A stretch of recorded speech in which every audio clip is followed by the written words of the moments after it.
What is happening, everybody? James Hancock here. I'm back to celebrate the 50th anniversary of Robin and Marian, directed by Richard Lester and starring Sean Connery, Audrey Hepburn, Robert Shaw, and a laundry list of some of the best British actors of that era.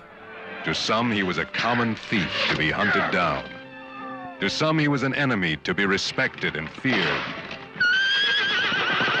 To Marian, the woman he loved, he was her man. Now, if you're watching a video about Robin and Marian, I think it's safe to assume that we've all seen a lot of movies featuring the character of Robin Hood, but there's never been another quite like this one, where we see an exhausted, weary Robin Hood returning from the Crusades for one final adventure, of course, with Little John, Friar Tuck, and Will Scarlet against the Sheriff of Nottingham. And of course, we have Marian, or I should say especially Marian, and while many fine actresses have played the part over the years, this is my favorite version of Marian, and I think this is easily the most moving love story ever created out of this material.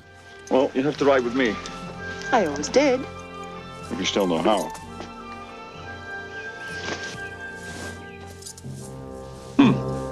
Now, usually when I record these 50th anniversary videos, it's an opportunity to rant and rave about a movie that I've been watching my entire life. But not so with this movie. I was very late to the party, and I didn't see it for the first time until I was over 40. Back in the summer of 2017, I had the unique privilege of recording a double feature of podcasts with artist Tony Stella called Getting Medieval with Tony Stella, parts 1 and 2. And you can find those episodes of Wrong Reel linked below. And we talked about a wide variety of movies from Die Nibelungen up through Excalibur, but one of the films on deck was Robin and Marian, a film that Tony loves dearly. So if you'd prefer to hear his take over mine, you will not hurt my feelings. And if you check the time codes below, you'll see that I've included a 25-minute excerpt from this podcast at the end of this video. And you'll also find time codes for the format for this video. I'm going to start with a spoiler-free pitch because I'm well aware of the fact that a lot of people have not seen this movie. I didn't see it until I was 41 years old. Then I'm going to shower a little praise on the great Richard Lester. Then I'm going to talk about some of the cast, some of the crew.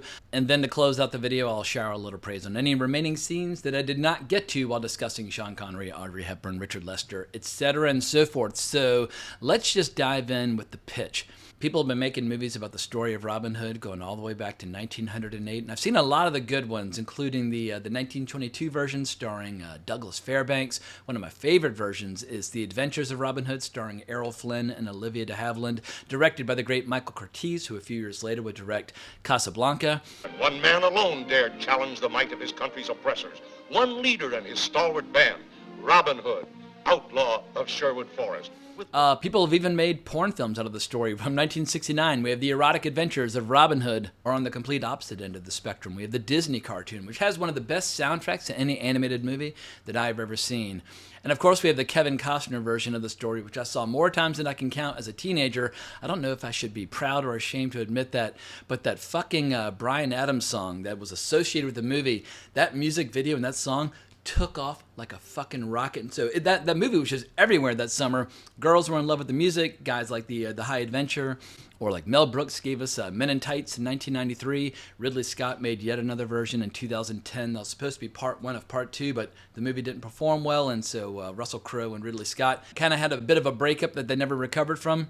And of course, we have The Death of Robin Hood starring Hugh Jackman coming later this spring. But in spite of having seen all these different movies featuring the character of Robin Hood, I really don't know what is the definitive version of the character. The earliest version of the character that I've come across is Ivanhoe, which was written back in 1820 by Sir Walter Scott. And I read this 25 or 26 years ago. The book is fucking incredible. And in that story, Robin Hood, he's a side character, but he's basically part of the leaders of the oppressed Saxons at that time. But this version of the story uses source material that is considerably older even than Ivanhoe, and I'm not quite sure about the pronunciation. I believe it is A Jest of Robin Hood, aka A Little Jest of Robin Hood, which was first printed in the 16th century, about 30 years after the printing press was introduced to England. And I'll give you a little taste of it here just to show you how much the language has changed since then. But it was written in Middle English poetic verse, but it was adapted by the great James Goldman, who came from quite a writing family. His brother was William Goldman, who wrote things like Butch Cassidy and the Sundance Kid, as well as The Princess Bride. But James Goldman is probably most famous for writing the play The Lion and Winter back in 1966, which I actually saw as a high school production as a freshman way back in the fall of 1991. But for everybody who did not have the privilege of being in the crowd with me in the fall of 1991, there's also the 1968 movie adaptation, which James Goldman also wrote. But the reason I bring up this ancient source material adapted by James Goldman, it gives us a really unusual ending to the story of Robin Hood, and then James Goldman takes that unusual ending and puts his own spin on it. But honestly, it took me about 3 or 4 viewings of this incredible movie before I could even accept the ending. It's going to be hotly debated or even frustrating to a lot of newcomers to the movie, and I'm still not entirely sure that I've come to terms with the ending of the movie, and I think it's one of the reasons why the movie has struggled to find a wider audience over the year.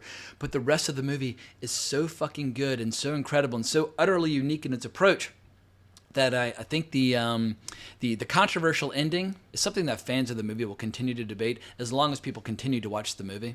For Robin and Marian, love is the greatest adventure of all. I love you more than God. So if you've never seen the movie, you might be justifiably asking yourself at this point, what makes Robin and Marian so unusual and so different from other interpretations of the character? Now. And the best way I can describe it is that we basically have 2 different versions or 2 different interpretations in the same movie, but rather than having those interpretations clash with each other, somehow they bring out the best in each other, because on one hand, it is a grim, gritty 1970s deconstruction of the story of Robin Hood, where we hear some real horror stories about the Crusades, while on the home front we learn that a lot of the classic stories about Robin Hood and Friar Tuck and Little John and Will Scarlet, that a lot of them are basically just stories that they kind of laugh about. And everywhere we go, they want to hear about the things you did. We didn't do them. I know that. But the flip side is the movie's also an incredibly stirring romantic adventure movie, but Richard Lester kind of slyly or sneakily inserts these scenes where you almost don't even realize that they're kind of creeping up on you, because you're seeing this deconstructionist take on the material, but then suddenly in the next scene, Robin Hood and Little John will be riding off to the next chapter in their adventure, and you'll get this score by John Barry where you'll kind of pause and say to yourself, wait a second, this might be the most epic romantic version of the material that I've ever seen, just on a very small, modest scale. And you'll also get these incredible battle scenes where Robin Hood and Little John and Friar Tuck and Will Scarlet, in spite of their advanced years, are still managing to overcome impossible odds, impossible opposition, where whether they're making a daring escape from Nottingham or eluding their pursuers in Sherwood Forest, the movie still manages to give you all these beats that you crave if you're a fan of stories of Robin Hood. And it's incredibly rare to find a movie that is both a cynical deconstruction of a myth as well as the best version of that myth, all in one story. And I think for a lot of people, they'll be a little bewildered by that approach, where once again it takes like a second, third, or fourth viewing where you really start to get on the movie's wavelength. And because this movie didn't necessarily have the budget or the shooting schedule that it needed to kind of give us this grand, opulent adventure story, in a weird way, the shortcomings of the production kind of help inform and serve the material, where if you're trying to tear down the myth, well, you don't need a battle scene with 10,000 people. Maybe you just need a battle scene where like 4 or 5 guys are going up against a couple dozen, where it's like, all right, the battles did happen, but they just didn't happen on the scale that your imagination might have imagined. So once again, I don't think I've ever seen a movie that's quite like this, where the movie can switch gears from complete and total cynical deconstruction to glorious heroism all in the span of a few seconds. It's almost like writer James Goldman and director Richard Lester are winking at the audience and saying, look, we know the big romantic tales of adventure never happened, but there's a little bit of truth in all these legends. What happened to the sheriff? Oh, he still rules the county. He's as powerful as ever. Those were good days fighting him. And we're going to give you one last great adventure featuring the character, the definitive closing chapter on the story of Robin Hood. And that's what makes this so endlessly rewatchable. And also, it's secretly one of those movies that people often describe as like a hangout movie. And sometimes people talk about movies like Rio Bravo or Dazed and Confused, or They All Laughed as the essential hangout movies, where you watch the movies just because you want to spend more time with those characters. What I found is that as I rewatch the movie, it is gradually morphing into a hangout movie as opposed to a medieval adventure movie where I just want to spend a little bit more time with these characters. Even the villainous, notorious Sheriff of Nottingham, which is easily the best interpretation of the character that we've ever seen on the screen. But as great as all the scenes might be, the beating heart of this movie is the love story between Robin and Marian. It's called Robin and Marian, but what's unusual about this love story is that neither Sean Connery nor Audrey Hepburn are trying to hide the fact that they're getting up there in years. You know, Sean's got gray in his beard and he's bald, and he's got like, you know, saggy man boobs and he's covered in scars. And Audrey Hepburn, basically, she recognizes that she is no longer the woman that that Robin fell in love with 20 years ago. But what's so incredibly powerful about this movie is how, even though they've both moved on in their lives and now they're kind of reconnecting, there's something that's all the more potent and all the more powerful about a love that is rekindled. And the reason I say this, and I don't want to get too much into my own personal biography, but there's been one time in my life where I've reconnected with somebody romantically, where I dated them a long time ago, and then we kind of rediscovered each other and had an even better, even more lengthy relationship than we had before. And so maybe it requires a little bit of age and a little bit of experience and a little bit of wisdom before you can really get like the proper perspective on the love story at the core of it, because there's so much sadness and there's so much loss, but at the same time, so much joy at rekindling this romance. I don't know if I've ever seen another kind of romantic adventure movie that tackles that subject matter so successfully. So Sean Connery and Audrey Hepburn, they deserve all the credit in the world. And obviously, the two of them have, you know, legendary careers with all sorts of classics to their names. But I'm just overjoyed that they had a chance to share the screen together, because they really made the magic happen in ways that I've very rarely seen on the big or small screen. At any rate, that is my spoiler-free pitch for the movie. But now it's time to slow down and talk about some of the remarkable individuals who brought this movie to the screen. And we're going to start with Richard Lester, a director where he definitely has his fans and admirers, but I feel like he deserves many more fans and many more admirers. So let me make the case for Richard Lester. He's an unusual filmmaker where he was born in America, but he might be one of the most quintessentially British directors of all time, where he made the great majority of his movies in the UK. And while I might not have been lucky enough to watch Robin and Marian over and over and over again as a kid, I did watch a different Richard Lester movie over and over and over again as a kid, and that is A Hard Day's Night, because when I was 10 years old, I became an absolute Beatles junkie. It was a combination of factors where my dad was really into the Beatles, but also my best friend was really into the Beatles, and so I just naturally got obsessed. But that actually might be the first movie that was like an old school black and white movie, which I sought out as like a 10 or 11-year-old kid and watched over and over again, just laughing uproariously and loving the music. It truly has withstood the test of time. I remember years ago when some of my siblings were like 3 or 4 years old, my mom and I decided to watch Hard Day's Night again. And these little toddlers, even though they had no idea who the Beatles were and were born in the 21st century, as soon as that movie started, they just started bouncing around the room like little pogo sticks. Like the movie was having a real emotional, kind of spiritual impact on them. I was like, wow, if there were ever a movie that you could just describe as pure, unbridled joy, it would be A Hard Day's Night. That's not your grandfather. It is, you know. But I've seen your grandfather. He lives in your house. Oh, that's my other grandfather, but he's my grandfather as well. How do you reckon that one out? Well, everyone's entitled to two, aren't they? And it's my other one. But Richard Lester would work with the Beatles again with the movie Help. He also made A Funny Thing Happen on the Way to the Forum, which I actually don't really like because they take out most of the songs. That was yet another high school play that I was involved in, where I was in the pit band helping play some of the music. But if you're going to make a movie version of a popular musical, why would you take out the songs that make the story popular in the first place? But in the 70s, Richard Lester found an extra special gear because he gave us The Three Musketeers, The Four Musketeers, and Juggernaut, all of which I definitely recommend. If you love kind of old school tales of like swashbuckling adventure, The Three Musketeers and The Four Musketeers, based on the stories of Alexander Dumas, those will absolutely blow your mind. And Juggernaut, on the surface, it looks like yet another 70s disaster movie. And in the 1970s, they made a ton of disaster movies showing off special effects. But at the core of it, you have all these incredible performances by people like Omar Sharif and Richard Harris. And Richard Harris would reunite with Richard Lester for Robin and Marian, as well as Ian Holm. A lot of the cast from Juggernaut is also in Robin and Marian. He definitely was one of those directors who enjoyed having a stock company of actors. But the first movie by Richard Lester that I ever saw was Superman 2, because famously Richard Donner got fired from that production, and then Richard Lester was brought in to kind of reshoot some parts of it and reassemble it. And a lot of people prefer the Donner cut of Superman 2, but I cannot deny that as a little kid, I watched the Richard Lester cut 150,000 times. It was the first time I ever saw superheroes fighting on the screen, so I ate it up. So. General? Would you care to step outside?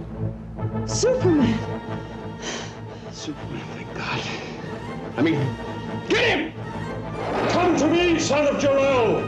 Kneel before Zod! So Richard Lester, he had an incredible career, and he always found a way to include great music, great humor, and great action adventure in his stories.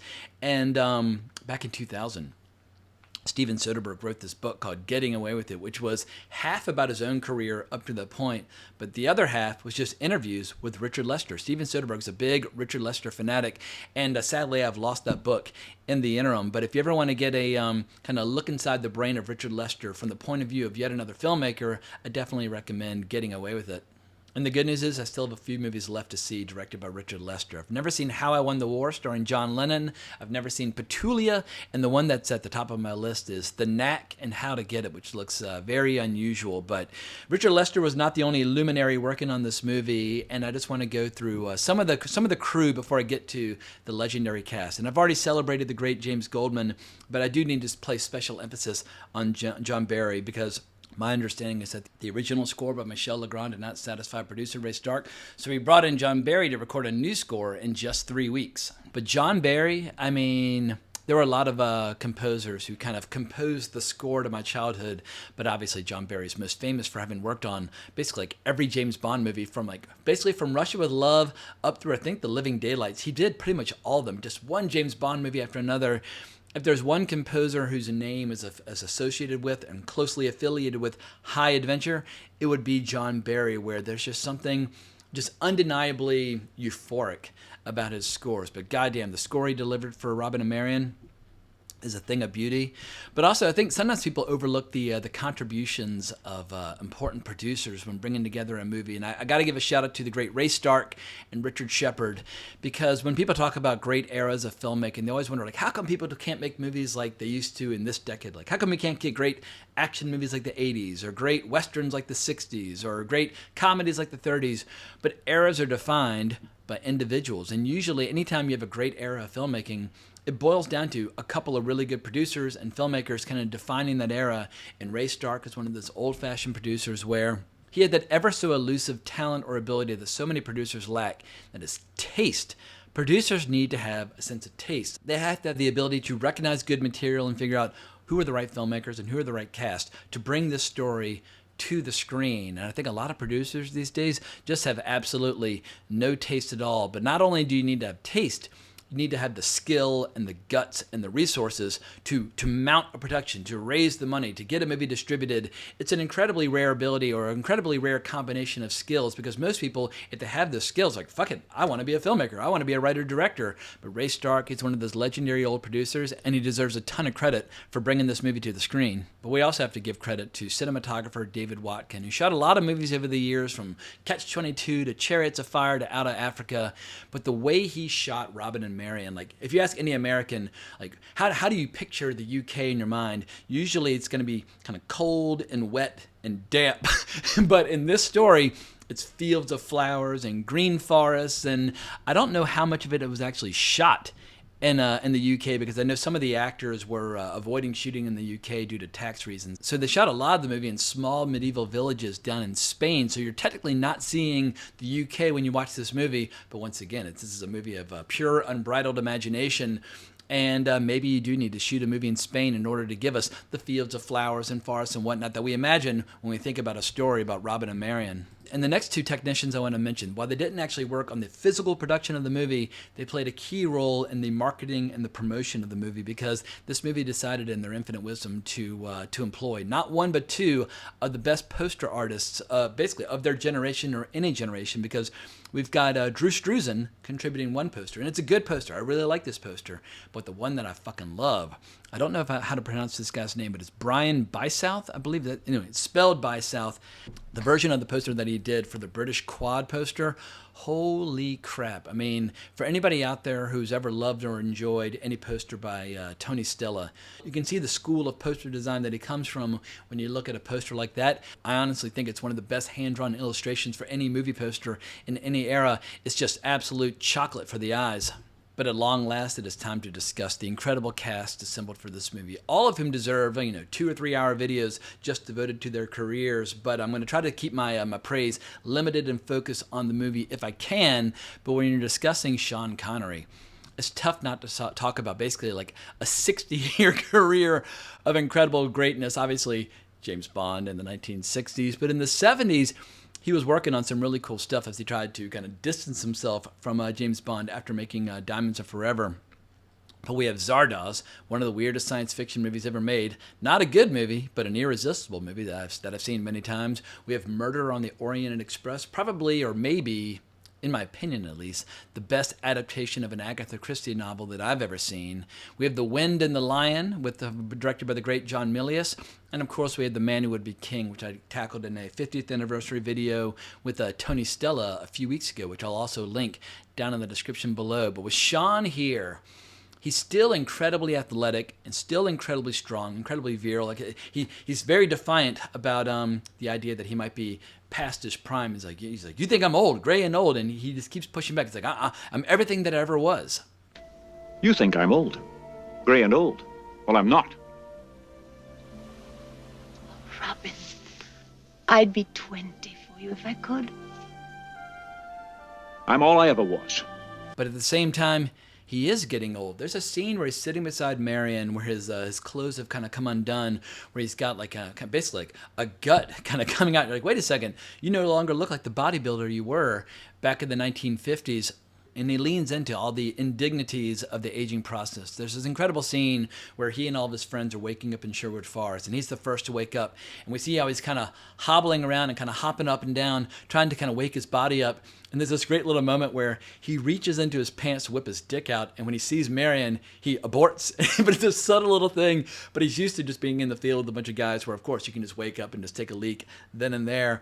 But it's great seeing how he is trying to behave a little bit more civilized around Marian.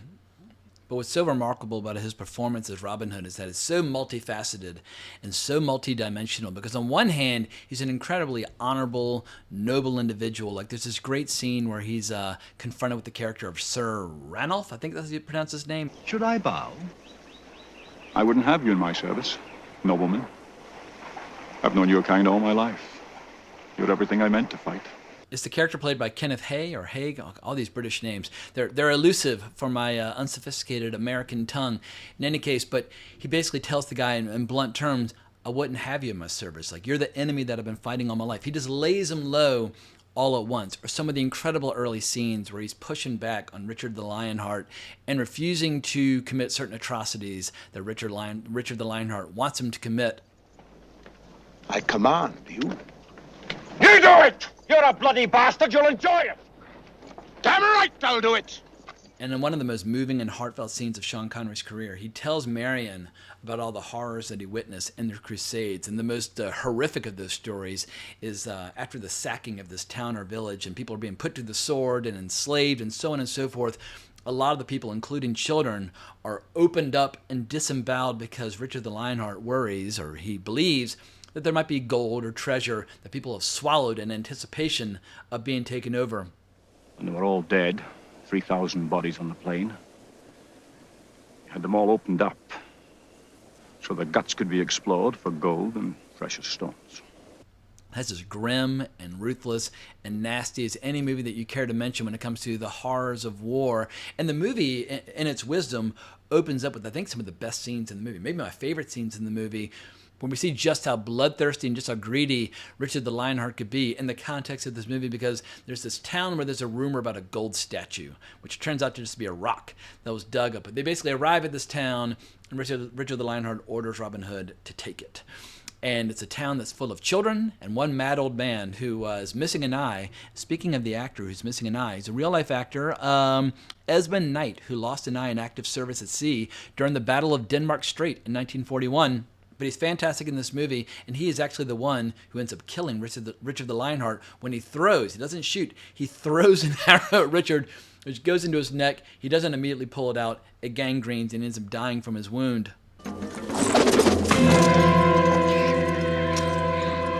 Good God. But those early scenes with Robin and the Crusades where he's trying to explain to Richard how the gold does not exist and it's just a mad old man and a bunch of children, and how those facts, they should mean something. Those exchanges are just absolutely incredible, because I know I'm supposed to be focused on Sean Connery right now, but it's tough to discuss Sean Connery without discussing all the other incredible actors who are interacting with him, because Richard Harris in this movie is just volcanic. It might be my favorite performance by Richard Harris, and he's only on the screen for like 5 minutes, because he also has moments where he's recollecting or thinking back on the Crusades that are eerily reminiscent of some of the stories that Robin shares with Marian, where Richard Harris talks about how he led 300,000 people to the Holy Lands, and afterwards they came back on a boat. It's like, ooh, you just described the entire Crusades in one sentence. We led 300,000 men to the Holy Land and came back on a boat. Not at all what we intended. But getting back to Sean, he also brings so much humor to this role, because his interactions with Marian, I mean, on one hand, they're completely and totally heartfelt as he's falling deeply in love with her again, but every once in a while he'll say something that just makes me fall out of my chair. Like at one point, Marian asks him, were there a lot of women on their Crusades? And he thinks for a second, he's like, yes, but they all looked like you. Which is an incredible response. As you wish. How many?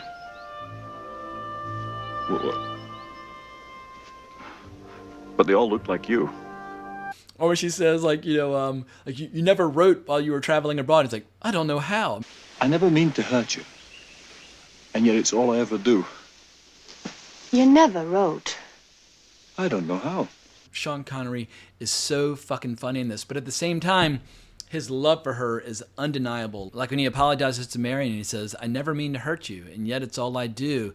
But he also says things that are so moving to her, they wound her, but also make her fall in love with them all the same. Like when they're being pursued by some of the sheriff's men, and he explains to her after the fact, I told them all, like, the forest is mine, and I want to live here with you. And he says, the way he says with you with that classic Scottish accent, it's fantastic. I told him this was my forest. It's all I want. I want to live here with you. But you can tell Audrey was so hurt, or Marian was so hurt when he went away for 20 years. She doesn't want to allow herself to be that vulnerable again. But she can't help but fall in love with him. Like when we see how she's got scars on her wrists, and she's explaining what drove her to basically become a woman of the cloth and live in an abbey after he left. But I love also Sean's immediate reactions when he sees her. He's like, Marian, what are you doing in that costume? And I know I'm zigzagging all over the place, but this is one of those movies where if you love one ingredient, it's impossible to discuss one ingredient without zigzagging and kind of ping-ponging off to a bunch of other ingredients. Marian, what are you doing in that costume? Living in it.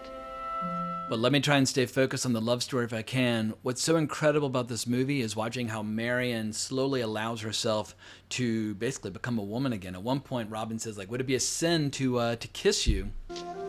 I've never kissed a member of the clergy. Would it be a sin? And then the way Audrey takes off some of her clothes and reveals her hair for the first time, and we see how she's allowing herself to become like a living, breathing a woman again, one who actually does experience, like, you know, carnal pleasure and passion and so on and so forth. It's just an absolutely incredible transformation, and it's a very chaste, innocent romance that we see. I shouldn't say chaste, but everything physical is kind of done off screen. It's basically a lot of loving scenes of them walking through the fields and holding hands, but it's also just a very honest depiction of companionship. They're not 20 years old. They're not rolling around in the barn, like getting it on and that sort of thing. But let me press pause on Audrey Hepburn for a second, because I can't close the books on Sean Connery without discussing his interactions with Robert Shaw, his old nemesis, his old adversary from Rush with Love. From their clashing manners and ideas of sophistication at the dinner table when it comes to ordering red wine with fish. I'll have a bottle of the Blanc de Blanc. Oui, monsieur. Make mine Chianti. White Chianti, monsieur? No, the red kind. To their incredible brawl in that train car. Still probably the best fight scene in any Bond film ever, where you just have two guys in a closed compartment just beating 7 shades of shit out of each other. So they're old rivals, but here we are many years later, where both Robert Shaw and Sean Connery have gotten a little older. But I always love stories about enemies who have a sense of shared history and a sense of mutual respect. And Sam Peckinpah used to explore this a lot in movies like Pat Garrett and Billy the Kid, where even though they're at odds with one another, they're closer than the closest friends, and there's almost like a reluctant sense of sadness between them that they will eventually have to cross swords. My Lord Sheriff? Robin. Still not dead. Not for want of trying. And they just have so much mutual respect. Like the first time that Robin rides off with Marian to save her from being arrested, he says, "Good hunting, Sheriff." And the sheriff looks at him and just says, "God help you, Robin." And the way Robert Shaw delivers that. Well, then I shall have to hunt you down. Good hunting, Sheriff. God help you, Robin. And Robert Shaw is one of those rare old actors where, like Richard Harris, he was a man of the theater. He had an incredibly sophisticated sense of the dramatic arts, but at the same time was incredibly virile and masculine and strong and powerful. And that's a very rare combination to find, where you're basically as big and strong as a bodybuilder, but you have the soul of an artist and the soul of a poet. And Robert Shaw was absolutely one of those individuals. And probably the best version of that side of Robert Shaw that we ever saw was when he played Henry VIII in A Man for All Seasons, yet another play that I studied back in high school. Thomas, does a man need a pope to tell him when he's sinned? It was a sin. God's punished me.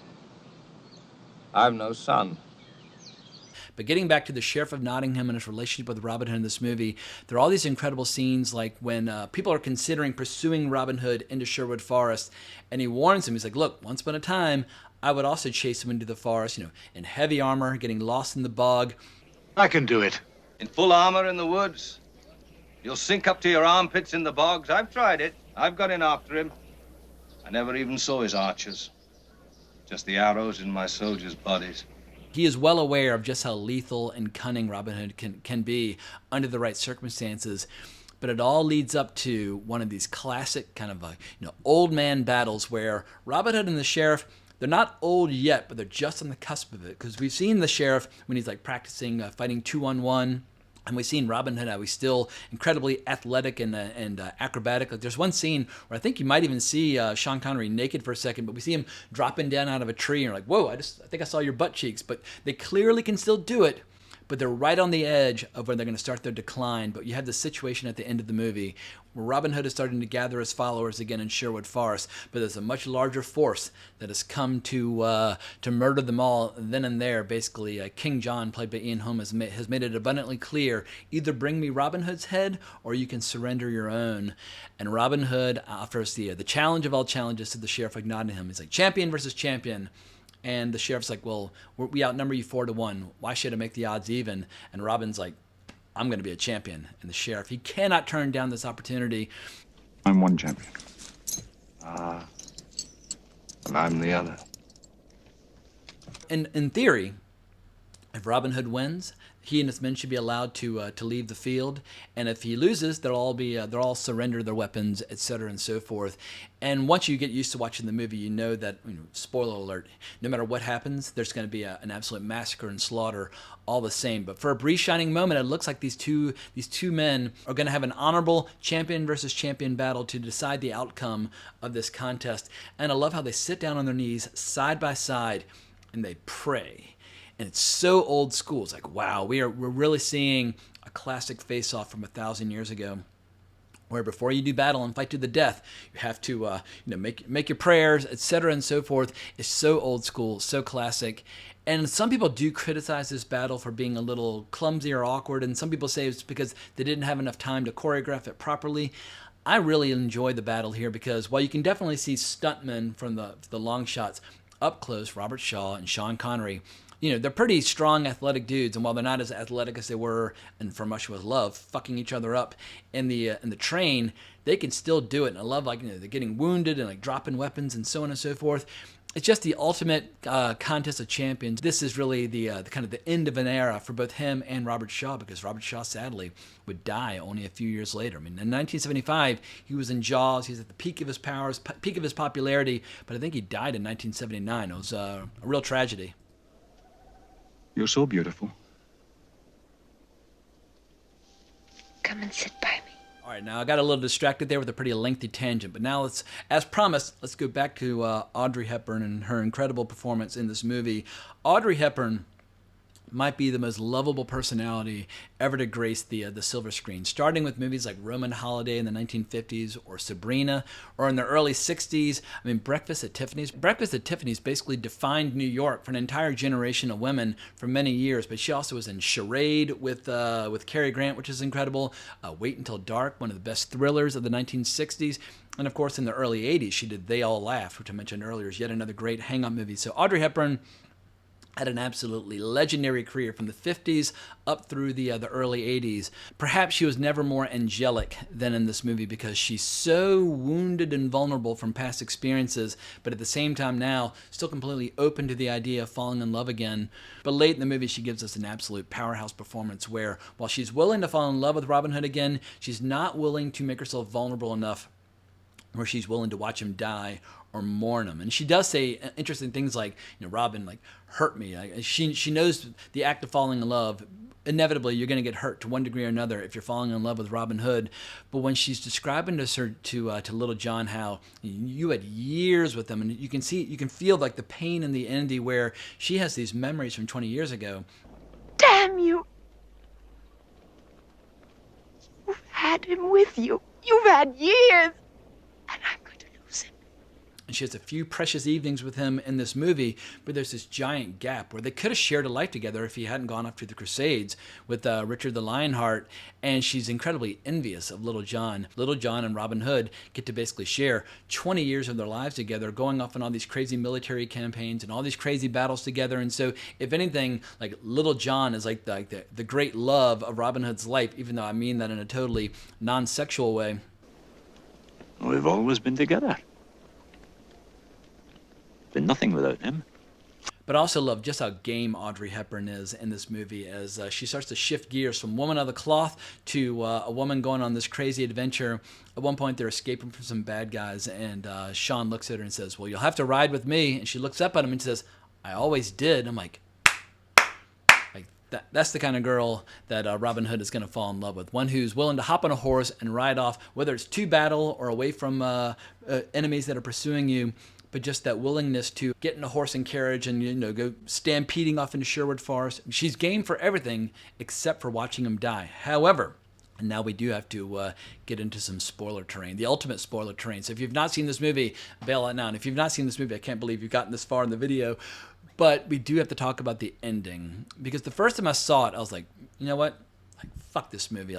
How dare Marian poison Robin at the end of the movie? And I'm not going to say I've completely come around and I've totally accepted that scene. But in the original source material that they are working with, it wasn't Marian who poisoned him. It was yet another woman of the cloth. But in this movie, basically Marian realizes that Robin's never going to retire. He's just going to keep having one battle after another. You'll tend me till I'm well again. And then, great battles. We'll have a life to sing about. In increasingly diminished form with more wounds and more scars. And it basically begs the question, what's more important? Is it to live a long life? Because he already says at the beginning of the movie in jail with Little John, we made it to 40. You reckon it's a good life to have reached 40? We have both passed it. Look at us. Or is it more important to leave behind incredible deeds that people will sing about and talk about for a long time, even if those deeds were never really true? And so she decides to poison herself and him. And the first time I saw it, I was like, did they really substantiate, or did they earn that dramatic beat? But you can see a little tease or little teases throughout the movie that she might be willing to do this. Periodically throughout the movie, she asks Robin Hood, aren't you sick of it? More corpses. Aren't you sick of it? It's just periodic little moments where she's expressing a little bit of disapproval about this life of perpetual violence, perpetual adventure. You haven't asked what I think. I think one madman's enough. And she speaks so mournfully about all the scars on his body, and she says things like, so many. And she talks about how when he was young, he was totally pristine and pure before he went off to fight in the Crusades, and now he's just covered in scars and slowly but surely becoming less and less the man that he was. But when she poisoned Robin, initially Robin cries out in alarm, "John, I've been poisoned," and reacting in horror, which is the way that I reacted when I first saw it as well. But he very rapidly goes through the various stages of grief until he gets to the point of acceptance, and he's basically trying to calm Little John down and saying, Marian and I, we're going to die together, blah, blah, blah. Part of me wishes, though, that like they'd at least considered shooting an alternate ending where Robin and Marian ride off into Sherwood Forest, never to be seen again.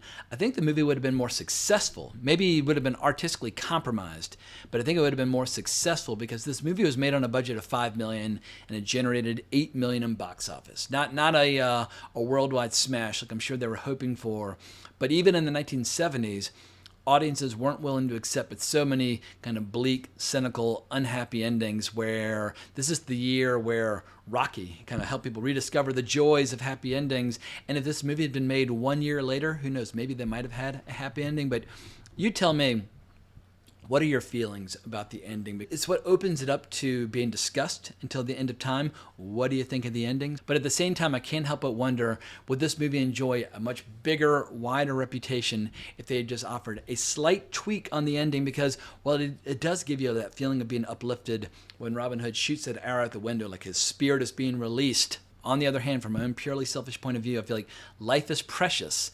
And if you're in love with somebody and they ultimately decide to do like a murder-suicide of the two of you all at once against your will, it does create a feeling of ambivalence toward the movie that is it's tough to wrestle with the first time you see it. But anyway, rewatch the movie a few times, come back to me and let me know what you think of this highly unusual ending. Now, I feel like I've done my due diligence when it comes to celebrating the incredible work of Sean Connery, Audrey Hepburn, Robert Shaw, and Richard Harris in this movie.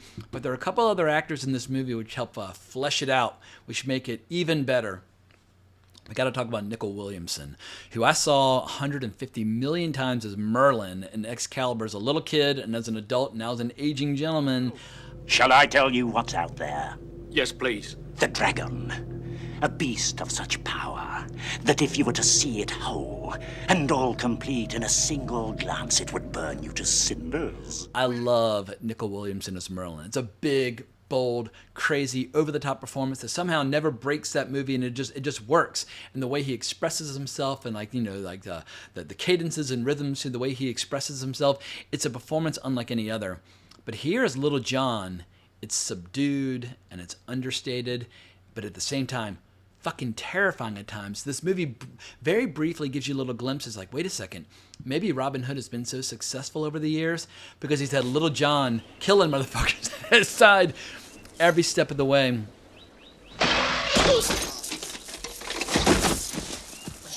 Like at the end of the big battle, at the end of the movie, where John finally gets a chance to take down the most hated villain in the entire movie, and just mercilessly just starts bashing in his face over and over again. Or earlier in the movie when they're being pursued into Sherwood Forest, and he's shooting guys in the back and shooting them in the mouth, and willing to shoot more until Robin Hood stops him. You can tell Little John would have a much higher body count if not for the fact that Robin Hood periodically tells him to tap the brakes.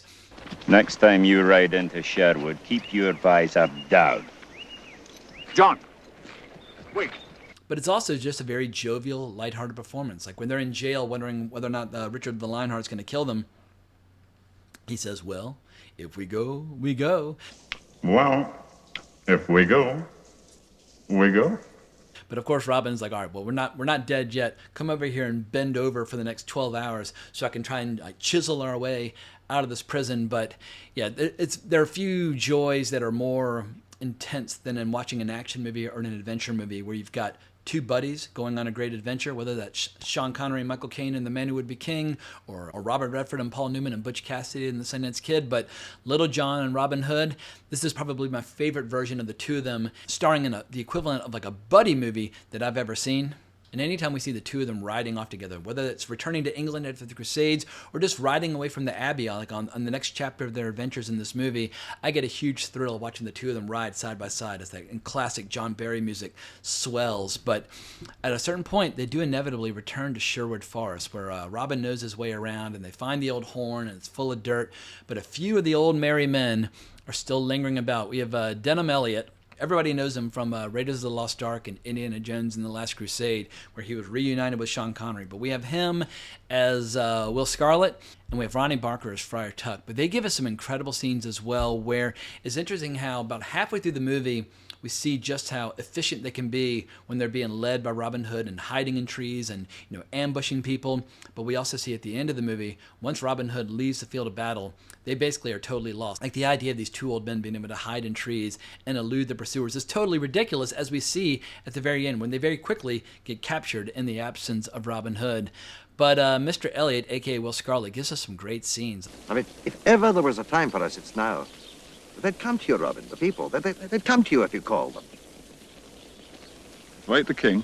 And one of the great joys of this movie around the halfway point is when we see Robin Hood and Little John are trying to escape from Nottingham, and they're climbing up this wall, and they're battling guys at the top of the wall, and they're getting increasingly exhausted and wounded and tired. And right when it seems like they might lose, suddenly an arrow comes out of nowhere and starts helping them out. And you realize that Friar Tuck and Will Scarlet are out in the town, and they're there to offer some reinforcements. And you're like, oh my God.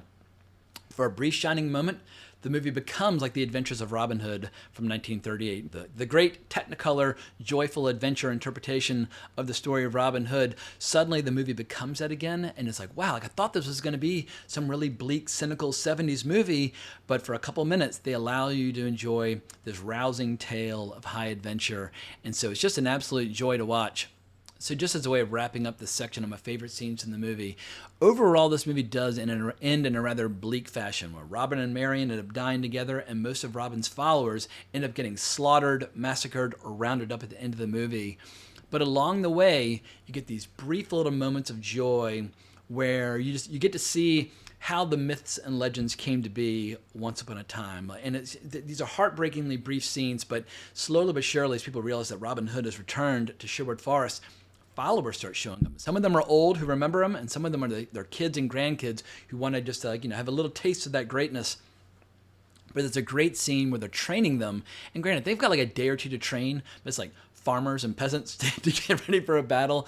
But we see Robin teaching them how to come up behind somebody and slit someone's throat, and we see Will Scarlet teaching them the mechanics of archery and how to pull the string back, and it's really cool. I just love seeing all those moments where the movie, like I said at the beginning of the video, it's winking at you and saying the myths and legends are partially true. It's okay to have myths and legends and stories that you believe in. We're going to show you the reality and the bleakest, most dark part of those stories. But at the same time, we're also going to allow your heart and your spirits to soar all at once. And that's why this movie is just one of a kind. I've never seen another action-adventure movie quite like it, where it's able to juggle these two conflicting tones and styles at the exact same time. And that is why I'm doing this 50th anniversary video today. So at this point, my voice is officially starting to crack and get hoarse. I'm going to wrap up this video. Stay tuned for the next section where from 9 years ago, you're going to hear my conversation with Tony Stella. And I promise I talk very little, and I give him the floor and I let him do most of the talking. But if you enjoyed this video, please consider liking, subscribing, hitting the notification bell, becoming a member. There are going to be more 50th, 75th, and 100th anniversary videos coming your way in the near future, because these are my favorite kinds of videos to make for this channel. But I can't thank you enough for watching, but more importantly, as always, onwards and upwards. But now, the great Tony Stella. He's looking at you, kid. I'm Charles Foster Kane! Hey, Stella! Stuck on this. So, Robin and Marian, 1976, done by the great Richard Lester, who gave us Hard Day's Night and Three Musketeers. You mentioned earlier this is one that you watched a lot as a little guy, so I'm just going to give you the floor. Give people what the premise is, because it's a little different. When people hear Robin Hood, they immediately think of the story they've seen a million times over. This is a totally different story, but give the premise and just some of your first thoughts. Yeah, I mean, I can't be objective about this film. I don't go back to it much because it wrecks me, this movie. It's really something that grabs at an emotional core, and I don't know why and where it comes from. It's beyond ration. I mean, we can say the music, we can say those actors, we can say the great cast, but this is beyond reason. I don't know why it touched me. I saw it early, and I cried as a kid, whereas E.T. maybe a little bit more, but I wasn't really a cry kid or something. Rocky for sure, but those are the only two movies where I can recall, or to this day, where Rocky I get choked up. But no, this I have tears streaming down my face, and I don't know why it doesn't happen to me.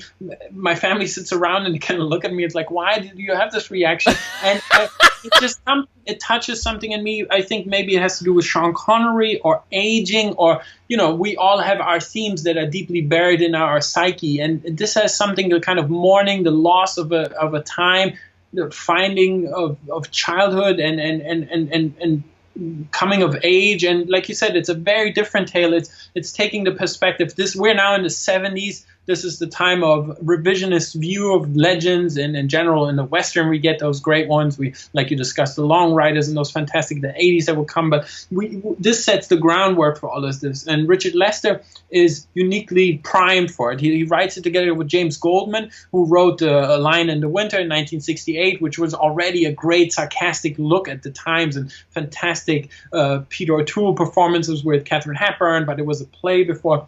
So those two come together, and of course we get a funny thing happen on the way to the Coliseum and all those humor of the Beatles, and so Richard Lester comes in primed into this topic, and I feel that this movie really bridges the gap between epic tale, I mean some of the best images you will ever see in any Knight's Tale ever till this day, together with humor right away. Every moment that has so much levity, and then at the end, and with the score, some scenes that they're just beyond emotional, like the speech Audrey Hepburn gives at the end. I had tears streaming down my face again as I watched it. This was just a big return for her. Hadn't she basically been like in a semi-retirement for like 6 or 7 years prior to coming back for this movie? Yeah, 9 years. Her last movie was Wait Until Dark, and she kind of ended after this. I love that movie. It's a great movie, but she kind of chose to raise her family, and she returned basically before the chance to work with Sean Connery, and of course her son's employing her like, hey, it's James Bond, you better come back for this. But so this entire cast is absolute genius. Sean Connery, Robert Shaw, Richard Harris, Nicole Williamson, of course, who's Merlin. Little John, and then Denholm Elliott, of course, who they reunite in The Last Crusade. Him and Sean Connery. He's Will Scarlet. So Ian Holmes in there as well.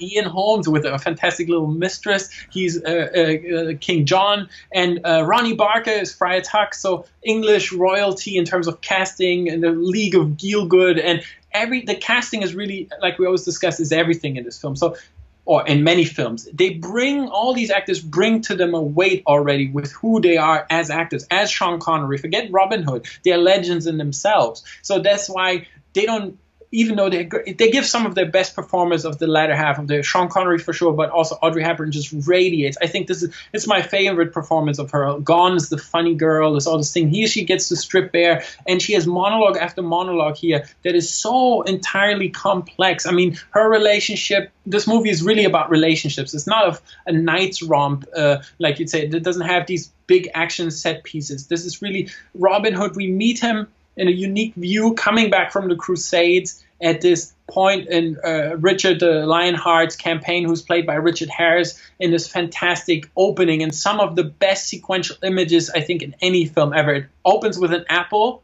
transitions to the sun, a screeching vulture, and then a guy with no eye. And this is just opens with an amazing score by John Barry. It just opens, and you get these big drums in the beginning. For people who don't know, John Barry did the Bond scores, and he's a legend. But also, what I love is that so many Robin Hood movies feel like a retread and tell the same story again and again in a million different ways. This is an old Robin Hood. This is 20 years after the events that we know from the original stories. This is long, long after Robin Hood in his prime. It's long after Maid Marian in her prime. This is a story about growing old. It's almost like the Unforgiven of like medieval stories, where it's just like you really get to the sense that these characters are out of time, out of place, but they at the same time still feel, I don't know, like they've got something to offer. But yeah, it's basically Robin Hood trying to figure out, like, can I still be Robin Hood? Like, he's convinced he hasn't lost a step, but Marian might be thinking otherwise. It's a sad scenario that a lot of men face at a certain point, where they realize they just don't quite have what they used to have. I think this movie is something maybe to analyze even more. This is my father or something. It is definitely Sean Connery, who's a sort of father figure for me, or I always wanted to be like him. But him going away or aging or something, I see the intense mourning I feel for him as a figure at the end when he dies, and it's just, but also in his living one more day for one more adventure is so touching to me. I don't know. He just returns one more time, and even though Maid Marian, who's now a nun, and we get this fantastic quote, this opening shot where it's of course a nun story with Audrey Hepburn. After all these years disappeared from the screen, she arrives, and it's so iconic at her looking down, mixing these potions, and she's there, and we fall in love with her all over again. I mean, this is Audrey Hepburn, this is Sean Connery, and Sean Connery, gone is the toupee. This is the really masculine, handsome Sean Connery with the big bristly beard. I love him even more in this, with the big eyebrows, a Scotsman, true Scotsman, like, you know, in this kind of weird outfit. Also, it's not the legendary. He wears like rags most of the movie. There's one scene where he and Audrey Hepburn are hanging out, and his rags kind of come open, and he's not trying to hide the fact at all that he's got like man boobs and like love handles and everything. Like, he is not trying to, because I mean, Sean Connery was a bodybuilder in the 50s. In the 50s, he was a majestic looking human being, but here he's not trying to disguise the fact that he's old at all. Nor is Audrey Hepburn trying to pretend that she's the young girl from Roman Holiday anymore. I feel like they're both aging very gracefully in this movie. Yeah, they're more beautiful than ever, I find. That's such a brave portrayal as actors. They were both looking for choices away. Obviously, Sean Connery always haunted by Bond, and this gives him a chance. And he really is kind of shown off a little bit by many of the performances here. But I get, this is my favorite Sean Connery performance besides the Bonds, because it's underrated the way what he does. You really see it in so many things where he's kind of the naive Robin Hood, the Peter Pan that never grow up, and then in just a couple of glances you realize he also realizes this is a sham. He's looking for a way out. He's looking for a final story. He's not looking to live a long life. But this is done in gazes and quick looks and turns. And yeah, of course we get Robert Shaw coming fresh off Jaws, and he presents a very different, they're sort of best of enemies. They're a very similar relationship like we discussed in Samurai Rebellion of Tatsuya Nakadai and Toshiro Mifune. They're kind of two sides of the same brand. He's the Sheriff of Nottingham. He is a different portrayal again. He's not the villain. He's a learned man. He's a cultured man who is many of the rituals where Robin is in rags, kind of living in the forest and still trying to do this. We see globes and maps and charts, and Robert Shaw is bored by his surroundings, by these oafy, idiotic knights that surround him in this, off castle, and he's just frustrated with how everything works. And when Robin arrives back on the scene, also for him, it's a way out. It's one more time to relive the past. It's also, this is one of the rare movies that depicts Richard the Lionheart as a pretty villainous, nasty motherfucker. I mean, the movie opens up with him laying siege to a castle that has a one-eyed old man, as you mentioned, some children, and a story about some gold statue they found, which turns out just to be a rock. And no matter how many times Robin Hood tells Richard, it's just a rock, and there's no army, and I'm not going to butcher this castle per your orders, Richard is determined to follow through with it, and he gets what he deserves. I love that the old man, by hand, just throws an arrow at him. Doesn't even shoot, he just throws it, and boom, it goes in, it gets I mean, that's how Richard died. He died from an infected arrow wound. But you really get to see a savage, nasty side, and they talk later on about how during the 20 years when they've been on the Crusades, how oftentimes he would like disembowel the corpses of his enemies, looking for swallowed jewels and swallowed gold. I mean, it's some gruesome, nasty stuff. Like, gone is the attempt to portray Richard in this glamorous, kind of larger-than-life light. He's a savage conqueror, nothing else.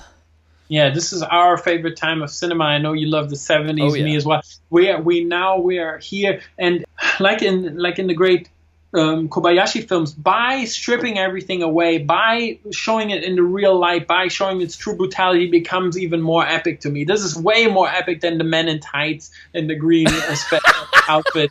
This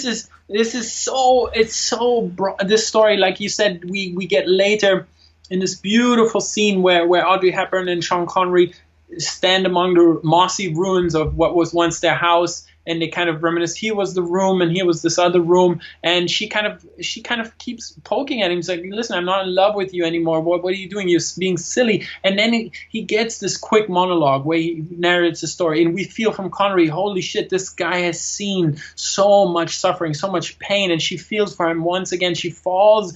We see her falling in love all over again, which is so beautiful because she goes against it. I mean, in many ways, she her relationship to the merry men and Robin Hood is like in Peter Pan, she's like kind of a lover, but also the mother to all of them. Absolutely. And it's a burden. And I love it. when She asked him about whether or not he's been with many women. He's like, well, yes, but they all looked like you.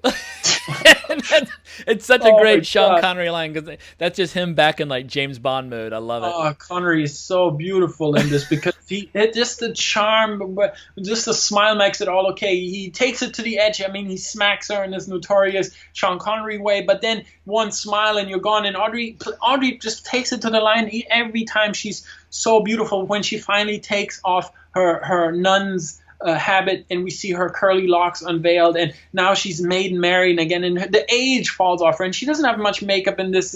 It's really, she's in sandals the whole film, and oh my God, this movie, yeah. And every time when we go from the kind of, this was all filmed in Spain near Pamplona because there were some issues and tax issues in England, but the movie nevertheless manages to convey that first opening scene in France where we say kind of see, oh, by the way, yeah, like you said, I mean, we can't even get into it, but watch this movie and enjoy Richard Harris and Sean Connery.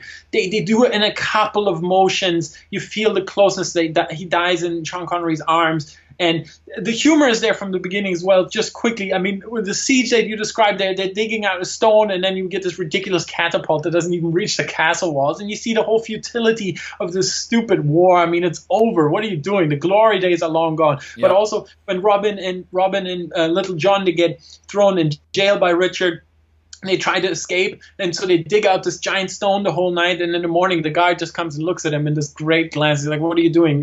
Richard wants to see you, by the way. And there's a fun. It's so good. It's so good. And you just see Little John bent over the whole night for Robin to stand on his shoulders to dig out this giant rock, all to be just like, whatever. It's so 70s and so great. And we get a little Bond quote, of course, here, because Honey Ryder and Dr. No, she asked him, I can't believe you can eat at a time like this. So, of course, they're always looking for Bond quotes, and Sean Connery supplies it here when Little John just starts eating in jail, and Sean Connery goes, this time reverse, says, I can't believe you're eating at a time like this. And he's like, I'm hungry.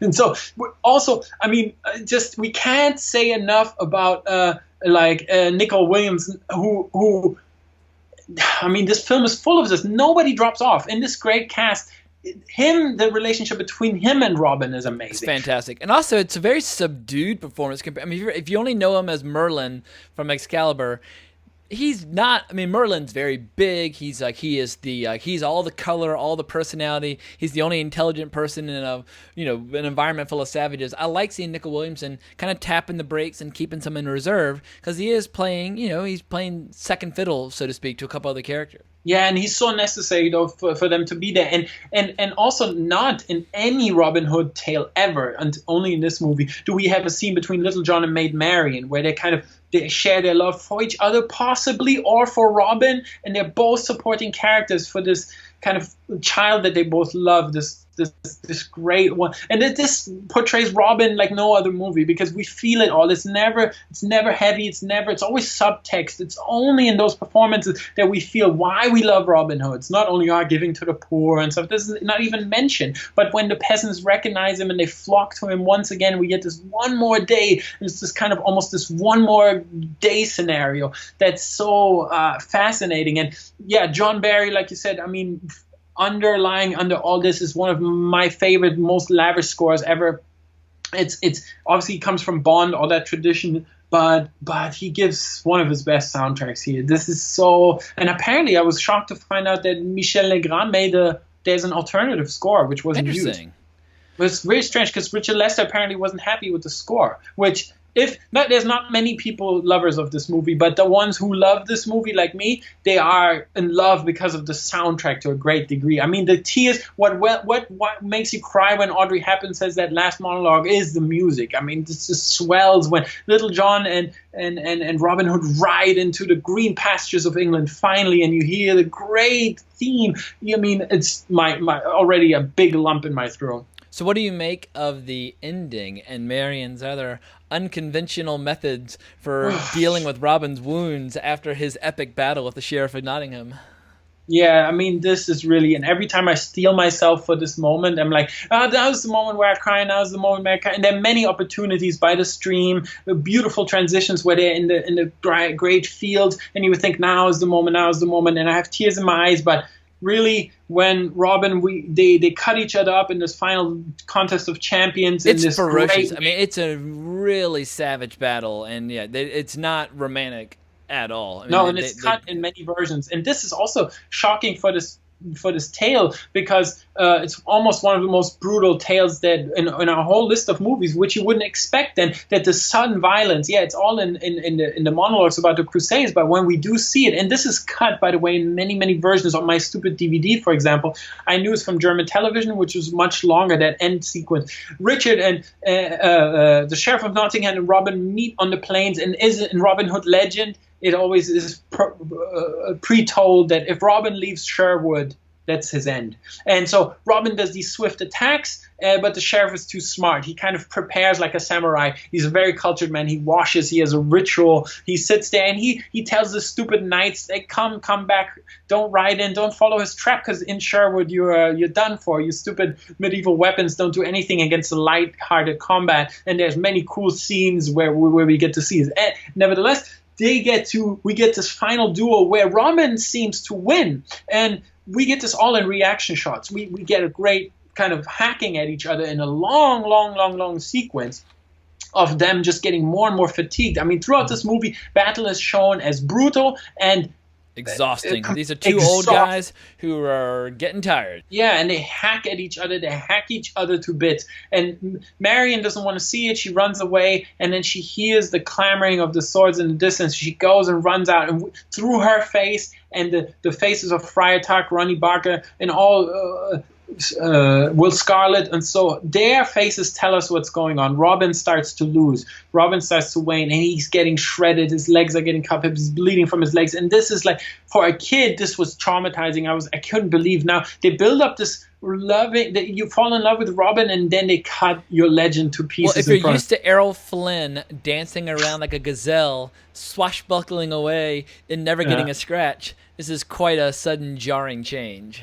Yes, and so we end up in this tower scene. They go back to the abbey where Maid Marian was living all these years, and she has potions, and we think she's going to make him heal again. And Robin is full of enthusiasm. He kills the sheriff, by the way. He spears him at the end, but he has severe wounds. And there's a great moment where Robin and where all three of them together, the Trinity, where Marian and John hold them on both sides, and he's like, "Oh, once more day, now we can start and tell my men, and we're gonna do this all over again." Meanwhile, you see in cutaway shots how these men are getting slaughtered in the woods. This is not the merry men of old. This is not the trained combat force of old. These are peasants who are in it for the 2 days or a week at tops in the woods, and they're all being massacred. And as the sheriff doesn't hold to his promise, and these knights, and Little John has he kills off that stupid great knight. What was his name? I always forget. And of course we must say this is Robert Shaw and Sean Connery, Russia with Love.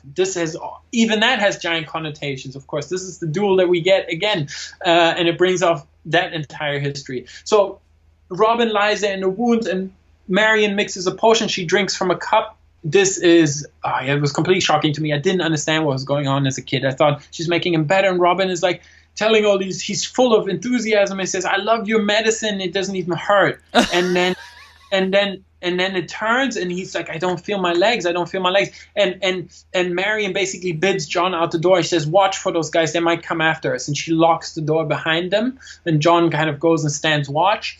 And yeah, there's the most heartbreaking scene. As Robin realizes she's poisoning him, his legs start to feel. I mean, she's giving away. She drank from it herself, so we know she's. He screams. He goes, "Poison!"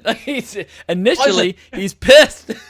It's like, what the fuck? And he calls for John. It's like, John. And this is like, oh my God. Nicole Williams runs up to the door. This is often cut, and I hate them for it. And John just bursts in. But in the long version, John knocks. He can't break through the door, and he hears Robin dying, and his tears are straining down his face, and he knocks as the music comes in.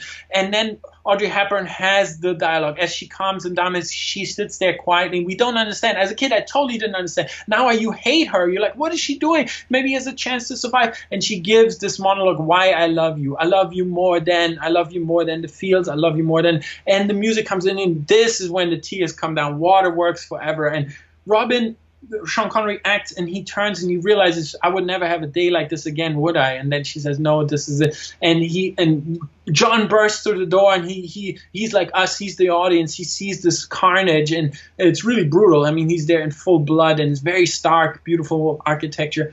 We see John, and he realizes in a couple of glances everybody understands. And Robin, in the legend again, the true legend sense, he's asking for his bow one more time. And in a POV shot of the arrow, we see it trailing to the distance. It says, "Bury us where this lands." And this is the great Robin Hood ending that we know from all the tales. And yeah, the music comes, and we get the mirroring shot of now the fresh apples at the beginning of the shot are now rotten and shriveled old apples, and it's kind of the complete cycle of this life. And yeah, this movie, I don't know how to say it. Is it Richard Lester's masterpiece? Because Richard Lester is a director a lot of people totally ignore for some reason, but he's made so many great flicks. I mean, Three Musketeers and Four Musketeers and Hard Day's Night. Right. I'm a big fan of all those as well. And yeah, for whatever reason, people just don't talk about him. I remember like Steven Soderbergh around 2000 was trying to help remind people of how good he is, and he did this great book called Getting Away with It, where he's talking about his own career, but he's also interviewing Richard Lester about his career, and it was a fascinating read. And I just wish more people would just appreciate the fact that Richard Lester has a really, really fascinating body of work from the 60s and 70s. Yeah, and he brought that distinct English documentarian humor style into it. We always think Monty Python, but Show Me Something Funny Happened the Way to Colosseum and those Help and Hard Day's Night, the early Beatles humor had a great, great influence on the American narrative style as well. And he comes from this documentary quick style. And I mean, I find this tale, it does it so well. A lot of people criticize it for that. Like Roger Ebert, for example, he said, I never read any criticism, but in the preparation of that, I was full of fury because I read then Roger Ebert saying, it's a great tale, but the movie doesn't know what it wants to be. I find this ridiculous. I've never seen a movie more that knows what it wants to be. The more I read about Ebert's opinion of movies that I like, the less I like his reviews. Like Once Upon a Time, I still hold him in very high regard just for what he did for film criticism as an industry. But it's every time I read a review of his of a movie that I really like, I'm like, well, fuck you, dude. Like, he hates everything that I love. So and he points out what I find particularly accomplished. I mean, I know this movie, this just doesn't happen. All these nuances. This movie is, I mean, watch it and judge it for yourself. Some people won't find the Robin Hood daylight, but I watched it, I guess, early enough to where I can't be objective. This is kind of ingrained in me, and I listen to your many shows where where this is the defense you have as well. Whatever people think of this, it's untouchable because it's ingrained in me. And this carries so much of the material. I don't even want to overanalyze where it comes from. But, of course, over the years, it shaped me who I was. Sawing this early on shaped an entire movie-watching experience for me. I mean, my parents even let me watch it. They kind of let me watch this by myself. And it didn't have the same effect on them. They thought, oh, he would have fun. He likes Robin Hood. I mean, this movie, I sat there and it devastated me and shaped my image of manliness for a great degree, but also friendship and like just this not loss. A lot of death of medieval times movies. Like Excalibur does a little bit of that where they kind of show the end of an era. But Robin and Marian is also an end of an era type narrative, and there's just not that many. I mean, as we've said repeatedly, there are not that many movies in this genre. Period. Nor there's an even shorter list of movies that kind of transcend the genre trappings. Like Ivanhoe does not try to transcend the genre trappings, but Robin and Marian, as you mentioned, it is a deconstructionist movie, looking back and reassessing things, and it kind of stands alone as one of those movies. Yeah, it's like he says, have you ever tried to fight a legend? So it's one of the good lines that the sheriff asks him.